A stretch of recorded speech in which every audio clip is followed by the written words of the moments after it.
प्रभु रामदेव भगवान अल्लाह खुदा ईश आदि नाम एक ही शक्ति के हैं।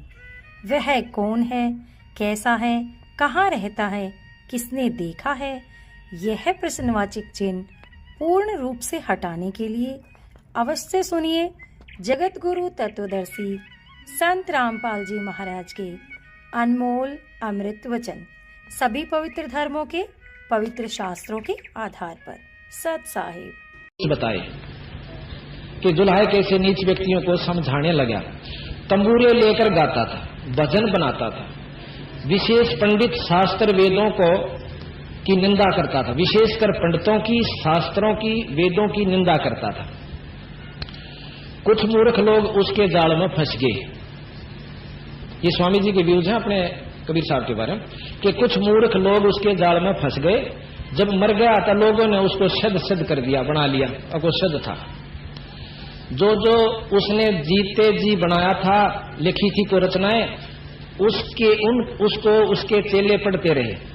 कान को मूंद कर जो शब्द सुना जाता है उसको अनहद शब्द सिद्ध कर ठहराया, सिद्धांत ठहराया।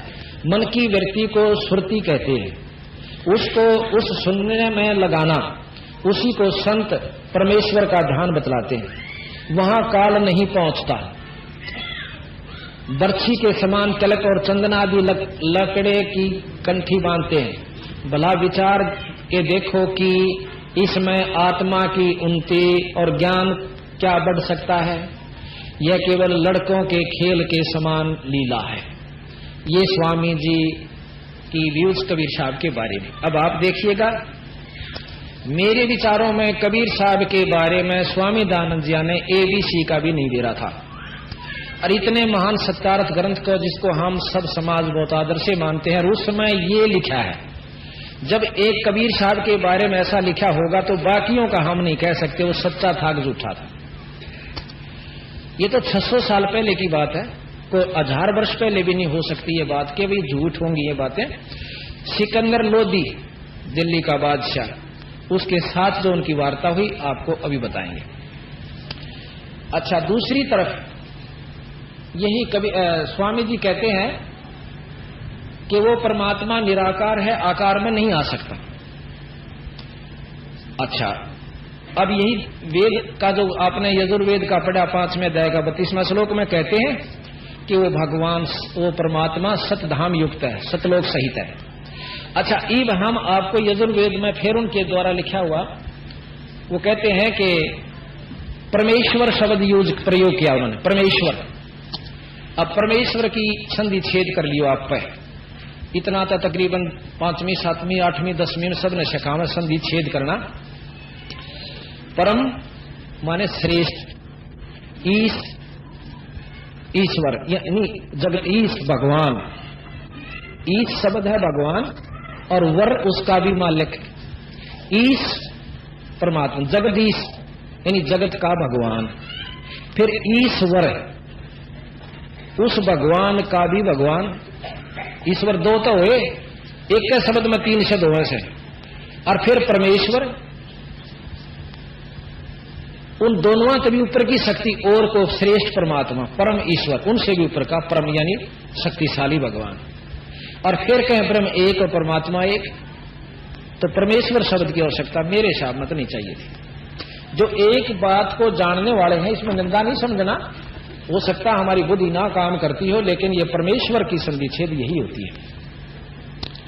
अभी हम आपको बताते हैं, ये लिख रखा सार सरलार्थ करते हुए। ये देखिए भाई, तो करिए इधर थोड़ा सा, सिर्फ ये अक्सर की क्यों ही रहेगी जो शास्त्र लिखते हैं, ये बताते हैं जो कहता हूं। अब कबीर साहब ने क्या कहा, क्या दिया हमारे को, वो भी आप जानते सुन लीजिए। अब हम आपको बताएंगे आगे। तो आपके बारे में सुना, अब थोड़ा सा शिव पुराण के बारे में आपको जानकारी देते हैं, और वही फिर ग्रंथ साहब से मिलाएंगे कबीर गरीबदास जिया की तरह। ये श्री महर्षि वेदव्यास द्वारा कृत श्री शिव महापुराण 11 खंड है इसमें।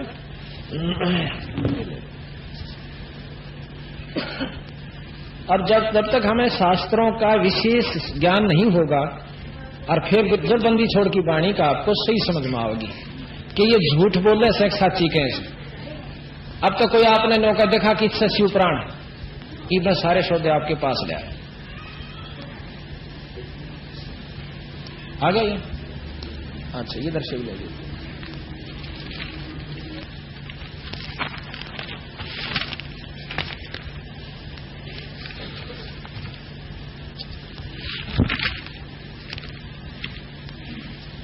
अब इसमें शिव पुराण में मोट सारी दखर नहीं पढ़ सकूंगा, ना सुना सकता, आप पढ़ लिए कभी कोई चाहे तो मोटी मोटी बता दें जो अपन आवश्यक है। इसमें शिव जी की विष्णु जी की उत्पत्ति शिव जी से ऐसा लिखा है शिव पुराण में 121 पृष्ठ पर, 121 पृष्ठ पर। अब यार और शिव पुराण विष्णु पुराण भी मेरे पास है, वो आपको दिखाएंगे उसमें क्या प्रमाण है।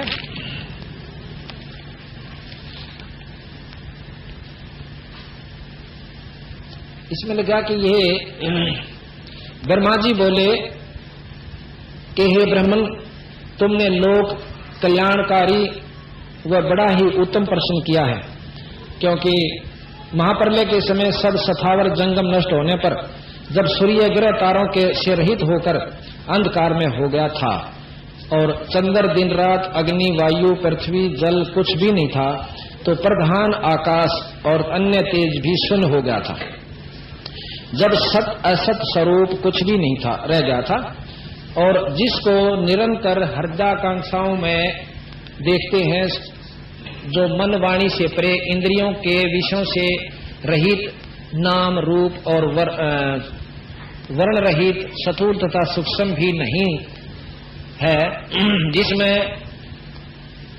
हर्षव दीर्घ व लघु गुरु घटना बढ़ना भी कुछ नहीं होता, वह सत्य ज्ञान और अनंत स्वरूप तथा परमानंद परम पुरुष है, जो ज्ञानतम और शोभायुक्त है, जो अमूर्त परमतव है, वही सदृश सदाशिव की मूर्ति है। ये मतलब ये है कि वो सदाशिव की मूर्ति है जिसमें ये गुण है। इसी को पंडित अवर्चनीय और पर्चनीय, अवर्चनीय तथा प्राचीन ईश्वर की मूर्ति कहते हैं। उसने अपने शरीर से स्वच्छंद शरीर वाली, कभी नाश न होने वाली शक्ति प्रकट करी, शिवजी ने करी। वही प्रधान प्रकृति, वही गुणवती माया और वही विकास से रहित बुद्धि तत्व जननी माता कहलाई। वही शक्ति अंबिका, प्रकृति संपूर्ण लोकों की ईश्वरी, त्रिदेवों की माता। अब देखो इसी में दोबारा फेर के कहें, वह तीनों देवताओं की मां। अब तीन देव की तरह के भाई, तीन देव ब्रह्मा विष्णु शिव, और यानो कैसे कि वह है तीनों देवों की माता भी है अष्टांगी, यानी ज्ञान को उलझाना, सुलझे नहीं। अब यहां कहते शंकर भगवान से ने अपनी शक्ति तय वह माता उत्पन्न करी, और फिर वह माता बोला तीनों की माता, त्रिदेवों की मां। अब बताओ तीसरा फिर कौन, वो चौथा और अलग हुआ फिर इसका मतलब। अब विचार से सुन की बात से, और कबीर साहब फिर इसका सीधा सरल भाव से बताएंगे। वो कल शुरू करेंगे हम। एक हमने बोर्ड बनवा रखा पूरा लंबा चौड़ा, जिसमें सारा वर्णन दे रखा है, और वो फिर इन सारे शास्त्रान जोड़ देगा। अकिया नोर न थी भाई, ये गलत हिसाब से अपने मन हिसाब से जोड़े गए। तो यहां लिखा है त्रिदेवों की माता नित्य और मूल कारण कही गई, जिसकी 8 भुजाएं हैं, और जो विचित्र मुख वाली सुप्रभा है। सदाशिव ने उस शक्ति को साथ लेकर शिवलोक नामक क्षेत्र की रचना की। उसी उत्तम क्षेत्र को काशी कहते हैं, जो परम मोक्ष को देने वाली और सर्वप्रिय है। उस क्षेत्र में परमानंद शिव पार्वती सहित शक्ति सहित निवास करते हैं। अब पार्वती सहित शिव निवास करते हैं, और उधर कहते हैं शिव जी ने ही वह माता विचार की। वो शिव कौन है, अब ध्यान से सुनना।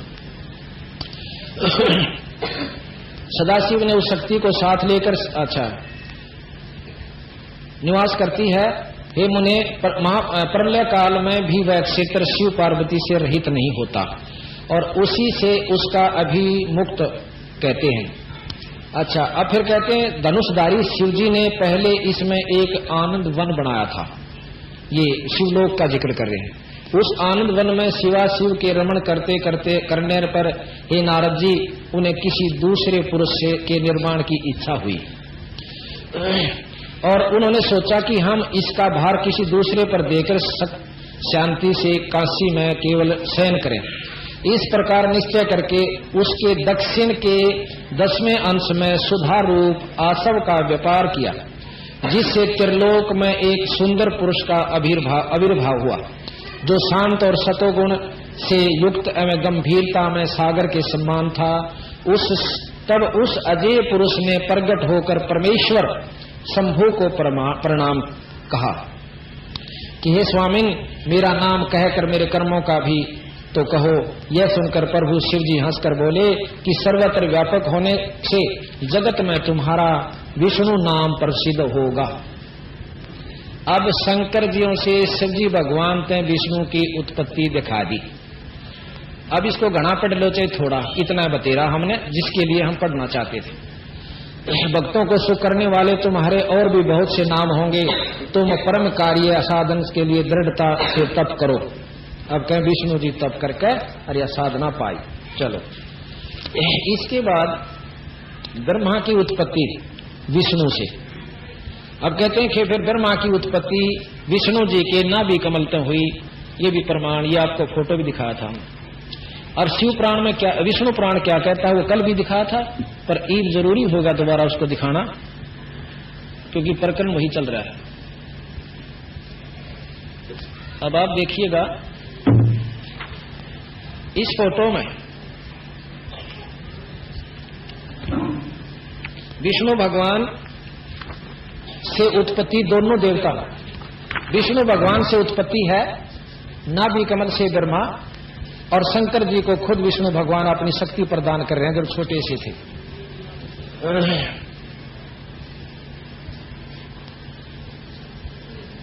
साफ आगे होगी।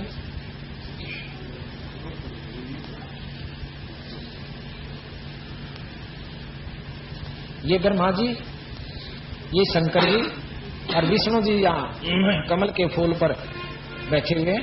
और इनकी नाभि से कमल की डंडी निकली, उसमें से कमल उत्पन्न हुआ, उसमें ब्रह्मा की उत्पत्ति बताते हैं।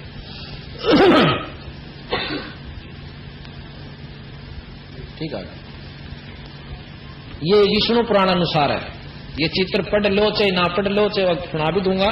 ये विष्णु पुराण के अनुसार है कि भगवान विष्णु से दोनों देवताओं की उत्पत्ति हुई।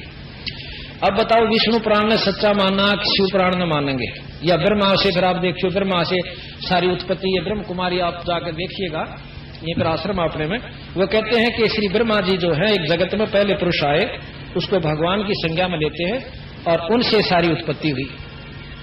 अब कबीर साहब के कहते हैं, वो भी सुनियो आप काल। फिर कबीर साहब बिल्कुल दाना दाना गिन के, और वो फिर आपका समझ में आओगा बंदी छोड़ ठीक है ऐसे, अकीय शास्त्र ठीक है। अच्छा, इसके बाद विष्णु जी को इतना कमजोर सिद्ध कर रखा शिव पुराण में। आप देखिएगा कि एक समय राजा दक्ष ने, ब्रह्मा की उत्पत्ति सुनो पहले, और फिर उनकी आपस में विष्णु से झगड़ा होता है ब्रह्मा का। 123 पेज पे अब पढ़ के सुना देता हूं, एक मिनट का है। ब्रह्मा की उत्पत्ति। ब्रह्मा जी बोले, हे श्री नारायण, के शयन करने पर शिव जी की इच्छा से उनकी नाभि में से एक कमल की उत्पत्ति हुई। नारायण के शयन करने पर शिव जी की इच्छा से और नाभि के कमल तय एक कमल उत्पन्न हुआ नाभि से, जिसका विशाल और अनंत योजन का विस्तार और अनंत योजन की ऊंचाई थी। उसके साथ ही साथ अर्थात पार्वती सहित शिव जी ने मुझे उत्पन्न किया। इस प्रकार में, यानी कहते हैं कि उस कमल तय शिव जी ने विष्णु की नाभि में पैदा किया फूल, और मैं अपनी कृपा से फूल पर पैदा करके डाल दिया। ये ब्रह्मा जी की मतलब शिव पुराण का अपने पात्र बना करके रचना की गई। शिव जी को प्रधान सिद्ध कर रहे। इस प्रकार रहनेगर प्रकट हुआ, जिसके 4 मुख, लाल मस्तक और त्रिपुर धारण करते हुए मैंने उस कमल के अतिरिक्त और कुछ भी नहीं देखा। अतिरिक्त वहां मैंने कमल का फूल दिखा, कुछ नहीं दिखा। उस समय मुझे कुछ भी ज्ञान नहीं था, जिससे मैंने न तो यह जाना कि मैं कौन हूं और मुझे किसने उत्पन्न किया। कुछ ही क्षण पश्चात मुझे बुद्धि प्राप्त हुई और मैं कमल के नीचे में अपने कर्ता को ढूंढने लगा। हे मुने, तब मैं एक एक नाल को पकड़ता हुआ 100 वर्ष तक मैं नीचे को चला, किंतु मैंने वहां भी कमल की जड़ को नहीं पाया। फिर मैं कमल के ऊपर जाने की इच्छा करने लगा। हे मुने, जब मैं कमल के मार्ग द्वारा मैं ऊपर आया तो कमल की कली कली वहां मुझे तप करने की मंगलमय वाणी सुनाई पड़ी। इस मोह नाशक आकाशवाणी को सुनकर मैं अपने पिता के दर्शन करने की इच्छा से फिर तप करने लगा और 12 वर्ष तक कठिन तप किया। पश्चात 4 भुजाधारी सुंदर नेत्र वाला भगवान विष्णु प्रकट हुए। सत असत उस महाभुज नारायण भगवान को देखकर मैं बड़ा प्रसन्न हुआ और शिव की माया से मोहित होकर मैंने अपने पिता को ना जानकर उनसे बोला कि तुम कौन हो। शिष्य जैसा मुझ पर शासन करते हो। मैं साक्षात जगत का कर्ता, प्रकृति का प्रवर्तक, सनातन ब्रह्मा और विष्णु से उत्पन्न होने वाला और शिव की आत्मा हूं। अब तो ऊपर तो कह रहे हैं कि मैं तेरे से भी ऊपर हूं और ब्रह्मा विष्णु से उत्पन्न होता हूं, और फिर नौका मैं थारे से ऊपर हूं। अब ध्यान तो सुनने की बात सही है।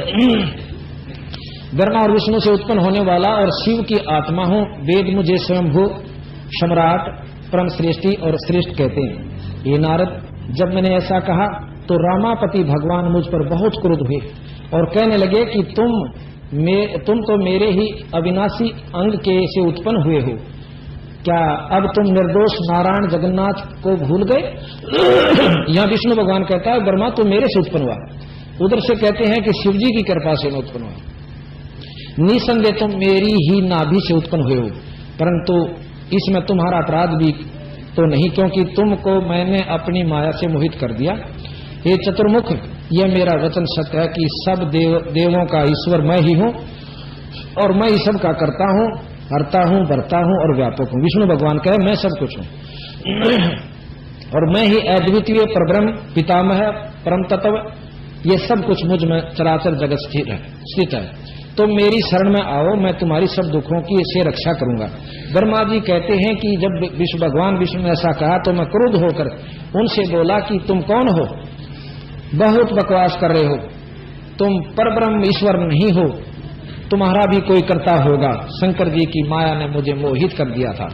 मैंने हरि से रोमांचकारी युद्ध आरंभ कर दिया। तब मेरे और उनके बीच में एक लिंग प्रकट हुआ। मेरा झगड़ा बंद करवाने खातिर एक लिंग प्रकट हुआ। हम दोनों ने उस देव को नमस्कार कर अपना अपना युद्ध बंद कर दिया और प्रार्थना की कि हे महाप्रभु, आप शीघ्र ही हमें अपने वास्तविक रूप का दर्शन दिखाओ। तो इस प्रकार कहते हैं कि फिर भगवान शंकर भगवान ने हमें दर्शन दिए और उन्होंने बताया कि तुम मेरे द्वारा निर्मित हो और ये मेरी शक्ति है। तो इस प्रकार इसमें जो भागवत के अंदर लिखा है उसमें लिखा है कि ऐसे इनका झगड़ा हुआ। फिर कहते हैं कि उस लिंग की म्याद देखने खातर वह कितना है। कहते हैं विष्णु भगवान तो ऊपर न चाल पड़े ना, ब्रह्मा जी तो ऊपर न चला और शंकर भगवान तले न चलागा, पाताल पे ही चलागा। उस लिंग का कोई बेरा नहीं पटा कितना लंबा से। और विष्णु भगवान ने ताकर नो कह दिया मन्नत पता नहीं चला वो कितना लंबा है। ब्रह्मा जी ऊपर गया था, उसने आकर और उल्टा ही बोल दी झूठ। न्यू बोला बस यू थोड़ी ही दूरता ही का से। कहते इस बात ने सुनकर शंकर भगवान ने एक वीरभद्र नाम का अपना गण अपनी शक्ति से तैयार किया और उसने आकर और भगवान ब्रह्मा जी का 5 मुंह थे इसका, पहला एक सिर काट दिया। सिर काट दिया तो सब कांपने लग गए। विष्णु भी रो, ब्रह्मा जी भी क्या बात हुई कि तुमने हमारे इष्ट की बेइज्जती करी, झूठ बोली है कि मैंने वहां पर उसको दर्शन कर लिए और उसकी म्याद पागी। तो इतने में शिव जी प्रकट हो जाते हैं, उन्हें रख रखाव कर दिया, चलिए काट दिया जो काट दिया, प्राज्ञ मत काटिए, यह सजा बतेरी से। अब कहते हैं भगवान विष्णु ब्रह्मा जी के 4 मुख रह गए, चतुरानन कहते हैं इनको। अच्छा, अब तो यहां पर हम आपको फिर बताएं कि एक समय, अब सारा नहीं पढ़ना चाहता क्योंकि पढ़ने में देर लगे, एक समय पार्वती जी और विष्णु जी, पार्वती और शंकर भगवान शिव जी अपने नंदी पर सवार होकर और आकाश में उड़ रहे थे। उन्होंने देखा कि रामचंद्र जी और एक व्यक्ति, 2 व्यक्ति किसी विलाप में रो रहे हैं और तड़प तड़प कर वृक्षों की कौड़ी भर रहे हैं, पशुओं से पूछ रहे हैं, भाई तुमने कोई सीता देखी, तुमने मेरी सीता देखी, विलाप करते। उनको जाकर के शंकर भगवान ने ऊपर से नमस्कार किया आदर से। अब पार्वती कहने लगी कि आप इस व्यक्ति को जो इसी बुरी तरह रो रहा है, इसने नमस्कार क्यों करते थे? तो शिव जी भगवान कहने लगे, ये पारब्रह्म परमात्मा है, ये 3 लोक के मालिक है, ये भगवान है, और इनकी कोई दासी को, पत्नी को कोई उठा ले गया। तो पार्वती ने बोले, मत ना मानो इस बात में कि ये भगवान होकर और इनकी औरत ने ठा ले गया, और फिर इतना इसमें दुख न। बोला तू रहने दे, या ठीक बात है, मैं जो कहूं शंकर जी बोले कि यह सच है। पार्वती जी नहीं मानी, न बोली मत परीक्षा लूंगी। शिव जी भगवान ने बोले, देख परीक्षा ना ली, मेरी बात मान जा, अकाछा को ना लो। भगवान शिव जी चले गए बाहर अपना कोई तप साधन करने खातिर, पाछे तय सीता का रूप बनाया और भगवान राम के सामने चले गई। उसने सोचा था कि जानते मुझे स्वीकार करेगा और बहुत जैसे शांति प्रकट होगी। कहती जो ही मैं भगवान राम के सामने गई तो भगवान ने मुझे देखते नहीं बोला, हे दक्ष पुत्री माया, हे दक्ष की बेटी पार्वती, तू क्या करना आई यार? भगवान ने कहा छोड़ आई? ने बोली मैं बहुत शर्मिंदा हुई, मैं तो गंडगी पानी में। ये महाराज तुम सच्चे भगवान सो, वापस आ गई, भागी था ठीक है। भगवान शंकर कहने लगा कि परीक्षा ले आई, अकना मन कौन ली परीक्षा, अच्छा। और भगवान शिव जी ने जान लिया कि यार झूठ बोला है। अब उसने मन से पार्वती को त्याग दिया कि तू मेरा काम नहीं रही, पत्नी रूप में मैं स्वीकार नहीं कर सकता। क्यों? क्योंकि तूने मेरी माता का रूप बना लिया, सीता का। यहां सीता को माता कहते भगवान विष्णु शिव जी, और माता का रूप बना लिया तो तू मेरी मां स्वरूप होगी, मैं तुझे पत्नी रूप में स्वीकार नहीं कर सकता। और न्यू कह के ऊपर पहाड़ा पर जाकर अपना साधना कर ली, मुझे दिल से त्याग दिया। तो मैंने भाप लिया कि ईब चाहे धरती इधर से उधर हो जावे। शिव जी मानने वाले नहीं है। उधर से मेरे पिताजी ने, दक्ष जी ने एक यज्ञ किया हुआ था, उस यज्ञ में जाके देखा, उसने सोचा चला अपने घर में चाली बोर तक में साधन नहीं, घर जावे से तो महाराजा दक्ष ने एक यज्ञ करवा रखा, उसमें हवन कुंड बनवा रखी, सभी राजाओं को और बाकी जमाइयों को सबका आदर दे रखा, सबका ना आ रहे थे उनका भाग काट रखा। पर शिव जी नहीं गए हुए थे, ना बुलाए थे, और उनका भाग भी नहीं काट रखे थे। अब पार्वती जाकर सब जगह देखा है कि हमारा तो कितना नाम न गो और ना मैं बुलाई। अपने पिता ते छो माँ के कहती है कि तेरे जैसे नीच पिता के दर्शन में भी पाप लगा है, तना अपने जमाई का भी भाग नहीं कटा और अपनी पुत्री को भी नहीं बुलाया। तो वो कहता है, दक्ष गुस्सा हो जाता है कि नीच बालिका, तुझे ज्ञान नहीं कि वो मेरा दुश्मन है, मेरा जमाई नहीं है, मेरे से तो है ना मेरी इच्छा के विरुद्ध तूने शादी की थी, और मैं ना बुलाऊं और ना मेरा वो पसंद।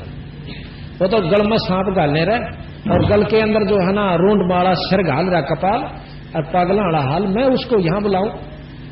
कहने लगी मुझे बड़ा गुस्सा आया, अकेले मैं तेरा यज्ञ करवाऊंगी पूरा ही।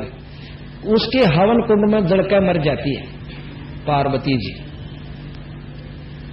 शंकर भगवान ने ज्ञान हुआ, कहते उसने वीरभद्र को प्रकट किया और अपने कई उनको साथ में लेकर भेजा गणों को। अच्छा, वहां पर ब्रह्मा जी और विष्णु जी दोनों उपलब्ध थे। विष्णु जी की आज्ञा से वो किया गया था यज्ञ। अब वीरभद्र आवा है दक्ष को पता चल गया कि वीरभद्र आवा है और आपको नष्ट कर देगा। तो विष्णु जी से अर्ज करी कि महाराज मेरी रक्षा करो।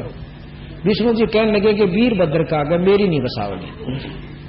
अब विष्णु भगवान की यहां पर समर्थता का आप विचार कीजिए।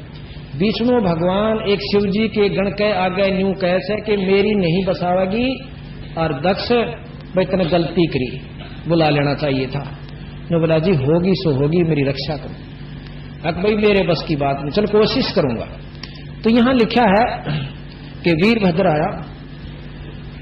वीरभद्र ने आके राजा दक्ष की नाड़ काट दी ना। हाँ, पहले विष्णु भगवान झगड़ा करता है, ब्रह्मा जी तो खिसक गया, रह गए विष्णु जी। विष्णु जी ने अपना चक्कर सुदर्शन वीरभद्र पर छोड़ा।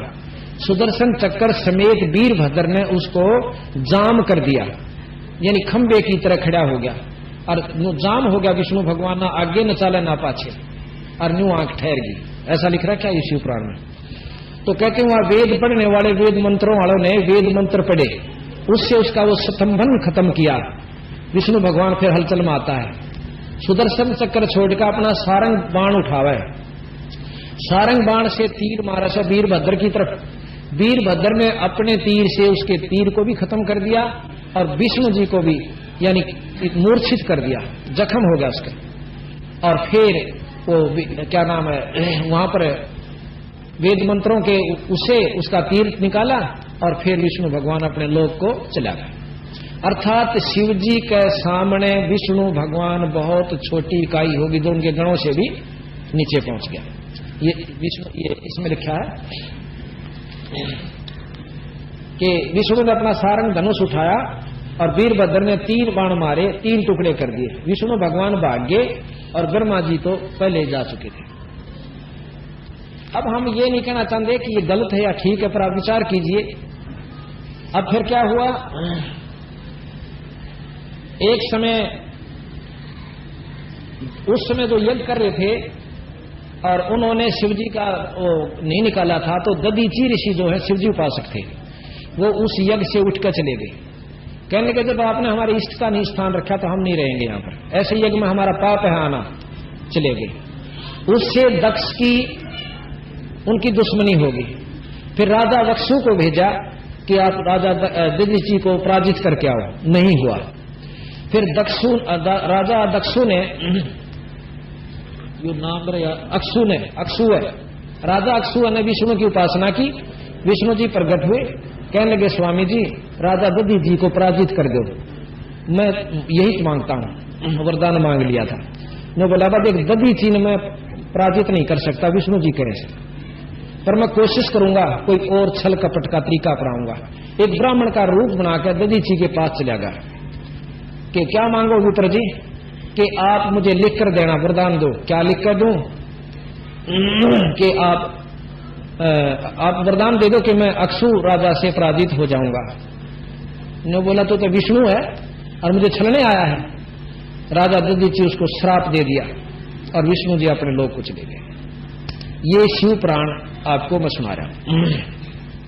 अच्छा, अब इसमें सिद्ध हो गया कि शंकर भगवान के, वैसे तो बहुत कुछ वर्णन है इसमें, कि ब्रह्मा व विष्णु द्वारा शंकर की से अक्षमा याचना तथा शिव जी का प्रसन्न होकर के उन्हें अक्षमा कर देना और दक्ष आदि को जीवित करना।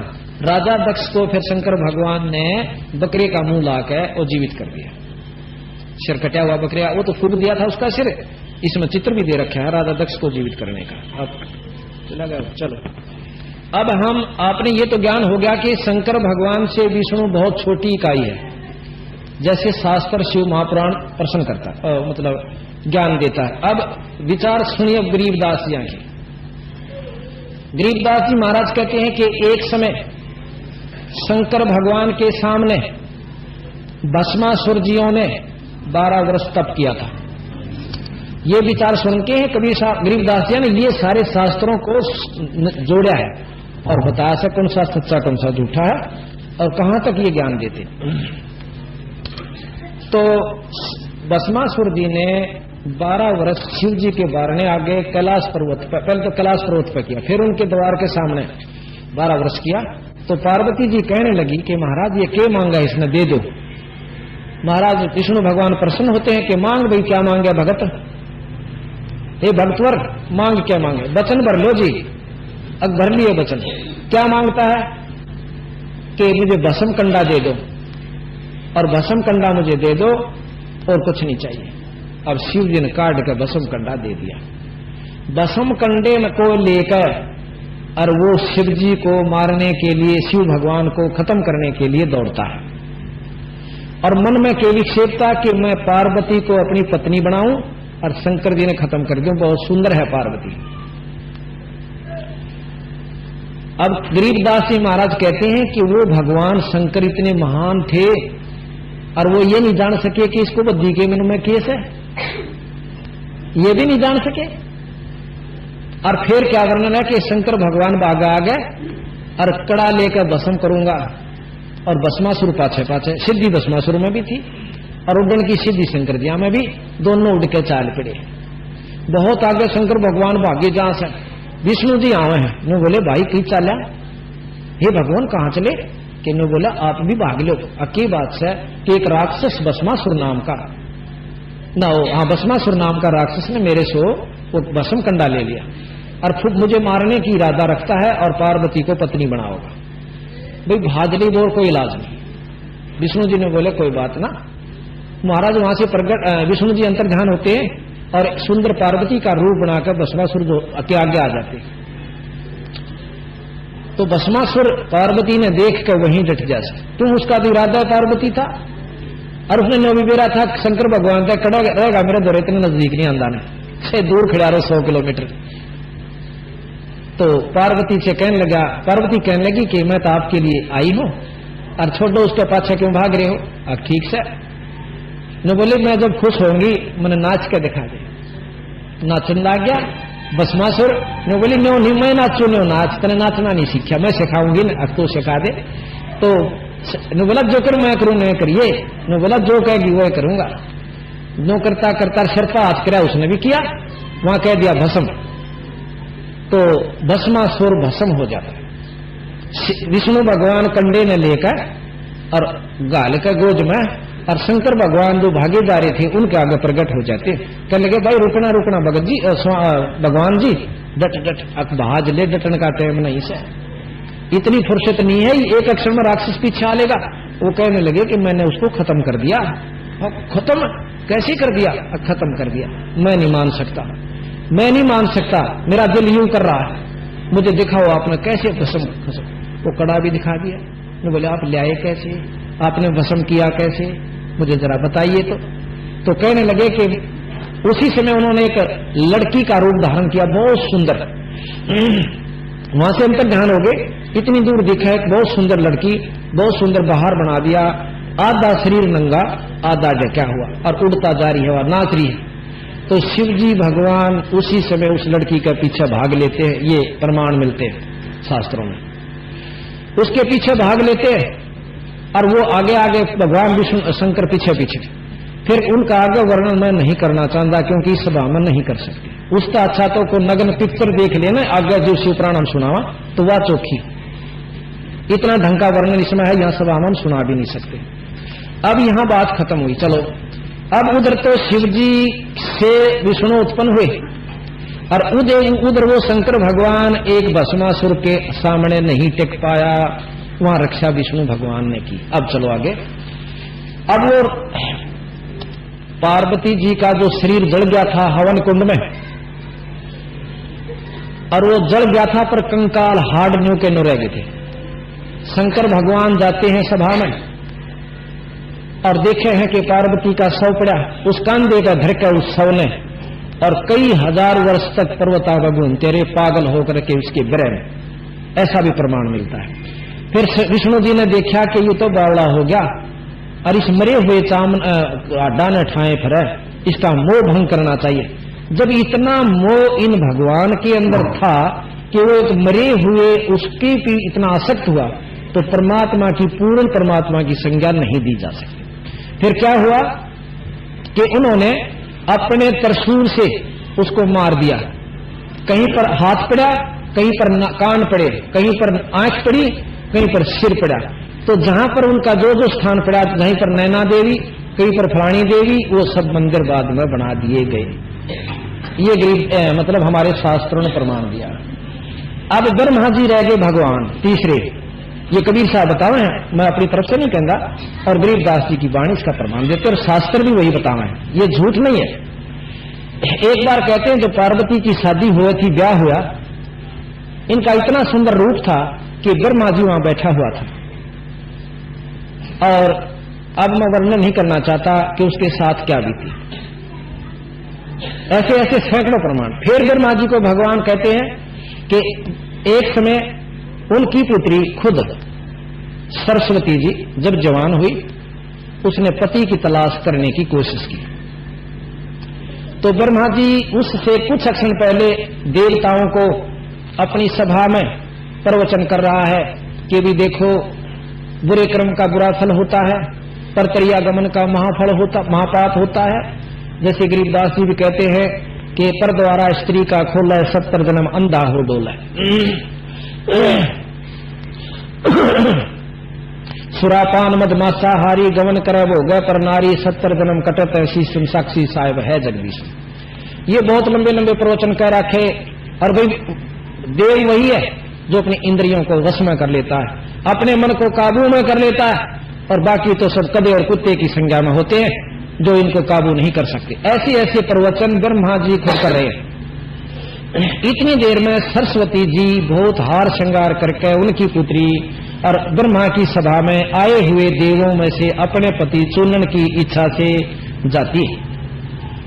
कहते उसी समय ब्रह्मा जी का मन डामाडोल हो जाता अपनी पुत्री देख कर, और सिंहासन से उठ कर उसकी कौड़ी भर लेता है, जैसे अश्लील व्यक्ति पिक्चरों में आप देखते होंगे मुस्कुराते हुए।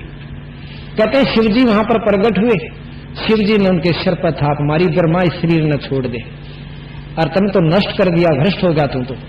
ब्रह्मा का शरीर शंकर जी ने खत्म कर दिया, फिर नाभि कमल पर प्रकट हुआ। मतलब इस प्रकार की व्याख्याएं आपने शिव पुराण, विष्णु पुराण, ब्रह्म पुराण के अंदर सुनने को मिली। अब गरीबदास जियों की हम आपको वाणी सुनाते हैं। अब आप विचार कीजिए कि इनमें फिर परमात्मा कौन सा रहा, और ये भी नहीं कह सकते कि भगवान नहीं थे। जैसे परमात्मा की परिभाषा हमने काल भी बताई थी, आज फिर थोड़ी सी रिवाइज करते हैं। परमात्मा जो है, भगवान कहो, अल्लाह कहो, गॉड कहो, खुदा कहो, रब कहो, ये उस शक्ति का नाम है। गॉड इज द पावर, जिसमें जितनी शक्ति उतना ही गॉड। जैसे डीसी जिलेता ही का भगवान से साहब से, और कमिश्नर 4-5 जिलों के ऊपर साहब है, और फिर इनके ऊपर मंत्री तथा मुख्यमंत्री भी साहब कहते हैं। जितनी जिसमें शक्ति है उतने वो साहब है। फिर प्रधानमंत्री भी साहब है। अब ये भी नहीं कह सकते कि इन केंद्रीय विकार नहीं हो सकते, यानी जो काम मुख्यमंत्री कर सकता वो डीसी कद्दे नहीं कर सकता, और जो प्रधानमंत्री कर सकते हैं उस कार्य को ना डीसी और ना मुख्यमंत्री भी, क्योंकि प्रधानमंत्री में वो शक्ति होती 6 महीने तक अपने देश के नागरिक को वो किसी भी राज्य का मुख्यमंत्री बना सकता है, उसने जरूरत नहीं इलेक्शन करवाने की। यानी मुख्यमंत्री भी बना सकता है प्रधानमंत्री, तो उसमें बहुत शक्ति हो सकती है। तो इसी प्रकार 3 लोक के भगवान ब्रह्मा विष्णु महेश, और 3 लोक में जो यह प्रक्रिया है बिल्कुल ठीक, इस 3 लोक की व्यवस्था यही रहेगी।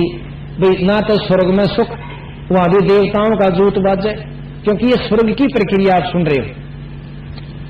और जैसा कि कल प्रकरण दिया था कि गौतम ऋषि इंद्रपुरी में, इंद्र का गुरु, इंद्र देवताओं का राजा सुरपति कहलाता है, और वो अहिला के रोग के ऊपर मोहित हो जाता है, शास्त्र बताते हैं। मुर्गे से या जैसा भी कहा उन्होंने किया, चंद्रमा को साक्षी रखा, जाकर के दुष्कर्म करना चाहा। गौतम ऋषि जल्दी वापस आगे नहा के आगे वो पाए, उनको धोती मारी, श्राप दे दिया, अहिला पत्थर की होगी, और इंद्र के 1000 भग योनि स्त्री वाली बढ़ेगी। उसके बाद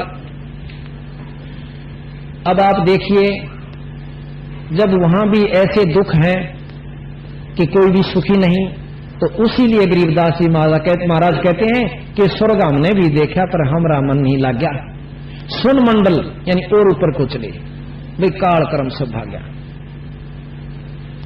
अब ये बात जब ज्ञान हो जाएगा कि हमने किस इष्ट की उपासना करनी चाहिए और कहां तक हम किस उपासना से क्या लाभ मिलेंगे, उपासना क्या चीज है।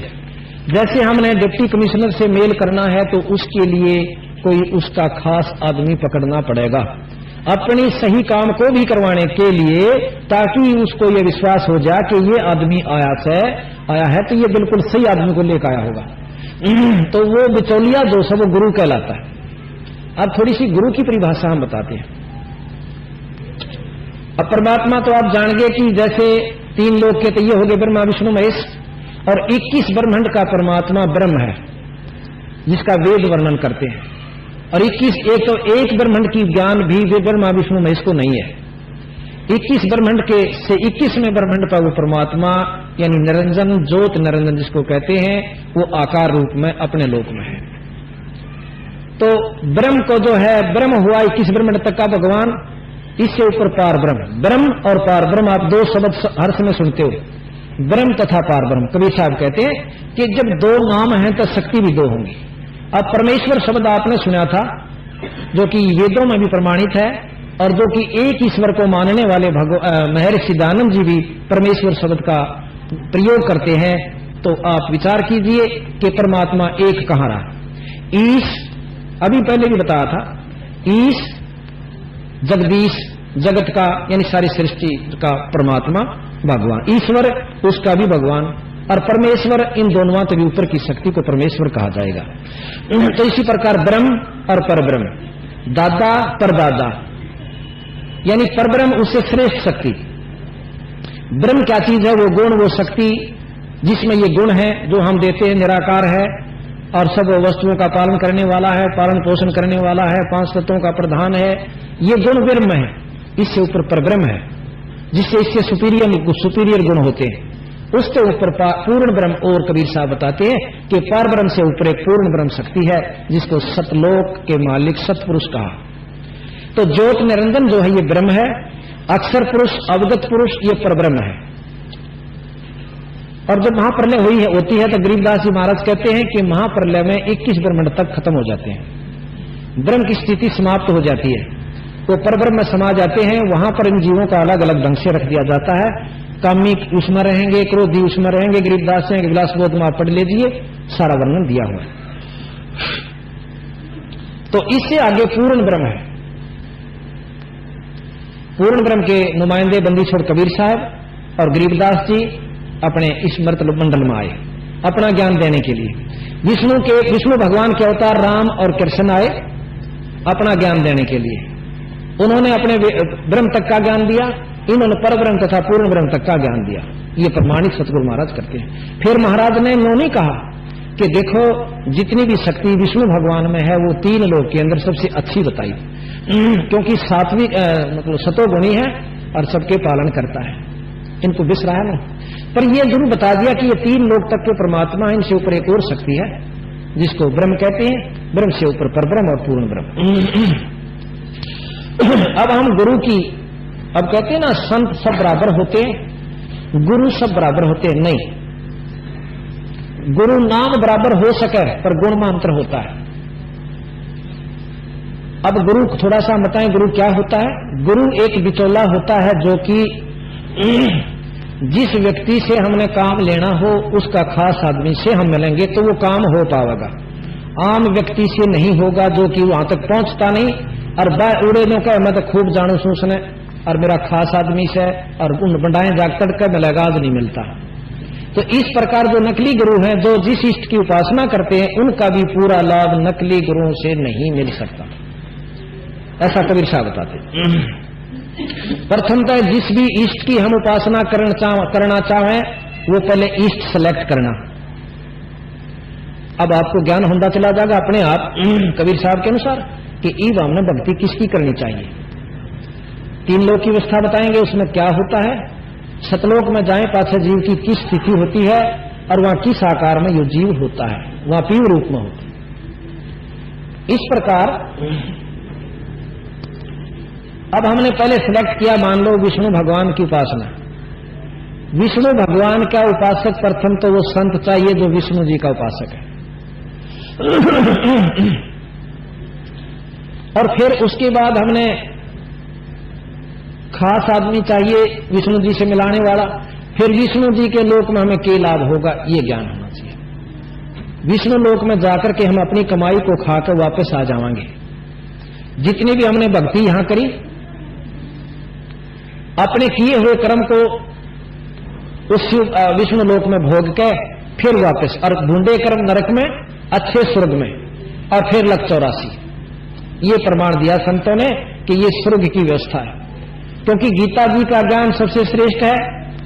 उसमें कहा कि जैसे कर्म जीव करता वैसे भोग भोगने अवश्य पड़ेंगे। अब कर्म तो अच्छे भी होते हैं और माड़े भी होते हैं। अच्छे थोड़े हों से बुरे ज्यादा होते हैं, 100 है, तो दोनों भोगने पड़ेंगे। जब तक हम विष्णु उपासक हैं, शंकर जी उपासक हैं या ब्रह्मा जी के उपासक हैं। क्योंकि विष्णु अभी प्रमाण पहले भी दिया था, पर नई संगत हर बार नई जुड़ती है, उसको थोड़ा थोड़ा फिर रिवाइज कराना पड़ रहा है कि त्रेता युग में भगवान रामचंद्र जी ने बाली जी को मारा था जो सुग्रीव का भाई था। और भाई द्वापर ने बोला मेरा बदला कब दोगे? द्वापर युग में दूंगा, कृष्ण के रूप में बालिया रूपी झीमर ने, एक बालिया नाम का झीमर। मनुष्य जीवन अनमोल है, इसे ऐसे ही व्यर्थ न गवाएं। जगत गुरु तत्वदर्शी संत रामपाल जी महाराज से नाम दीक्षा लें और अपना कल्याण कराएं।